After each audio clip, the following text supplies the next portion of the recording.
Hey guys, it's Maureen. So let's make this butternut soup together.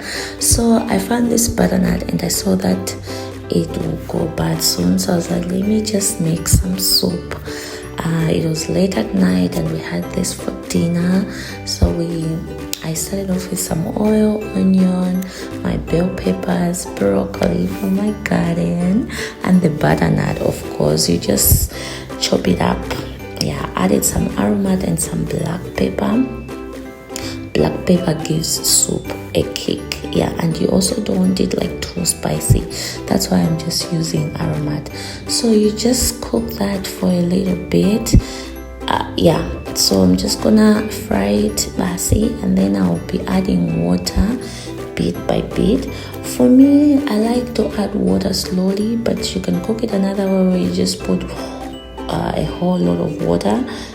But then for me, I like to add slowly. When it goes down, I add more because I don't want to overput the water, and also because I'll be using milk later, so I don't need it to be very juicy at this point. So when the butternut is cooked and your veggies are cooked, everything is cooked up nicely, you just check. And when you can break it with your cooking spoon, now it's time to blend. So I now used my blender. I realized I was blending while the cooker was on. Now I went to switch it off. So I blended my blender. So you blend until it's smooth, and when it's smooth, look at it. It's this nice thick mixture. So we're going to use this plain yogurt that you can buy from Jibigo. It's only 1,000 something, I think. Yes, and then we're also going to add in some milk. First choice, you can also buy from Toothless, Jibigo, wherever, whichever shop you're nearby.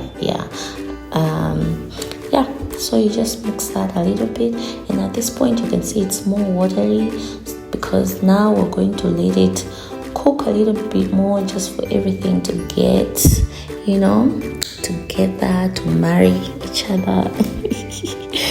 At this point our soup is ready. It's so nice and thick and sweet. Oh my god, guys, this soup was amazing. And my husband loves butternut soup, so he had like 2 bowls of this. So this was plating time, and this was my bowl because his bowl is way bigger. I'm not really like a big fan, but he loves it so much. Anyway, so I kept the other the thingy just for decoration. I like it. And then I added with this fresh bun roll from Bread Talk, and Bread Talk makes the yummiest and freshest bread. Anyway, thanks for watching. Bye bye.